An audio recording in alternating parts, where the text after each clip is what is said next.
Circuit containing a battery of EMF 12 volts and no internal resistance. What's the total circuit resistance? So the first thing we do is look at this parallel branch here. So we'd say 1 over RT is 1 over 60 plus 1 over 30. This is a very straightforward problem, this one. 1 over RT, our common denominator is 30, so it's our common denominator is 60.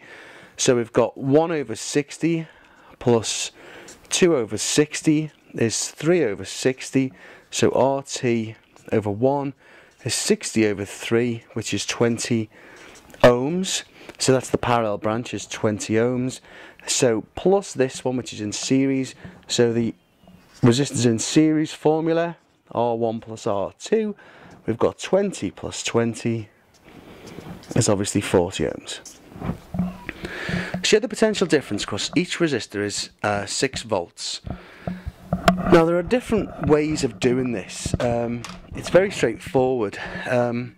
We could use V out equals V in times R1 over R1 plus R2.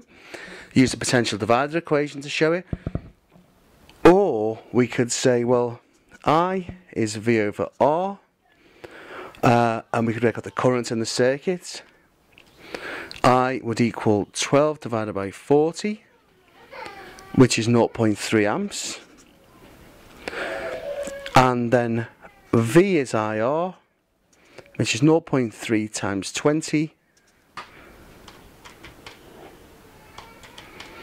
which equals 6 volts. Okay, so you can use potential divider equation, or calculate the current and use V as IR and do that for both of them. Then it says, explain without further calculation why the power supplied to the 20 ohm resistor is the same as the power supplied to the parallel combination of the 30 ohm resistor and the 60. Well, this has the same effective overall resistance as that, because they are identical. Okay, so we could use P is I squared R, or we could use, P is VI. Because they both have the same potential difference, which is 6 volts across each one, and because they both have the same overall current going through them, we can show that they must have the same overall power being lost through them as they have the same current going through them and the same potential difference across them. Or you could use this and say they have the same current going through them, and also because they have the same overall effective resistance, for your 2 marks there.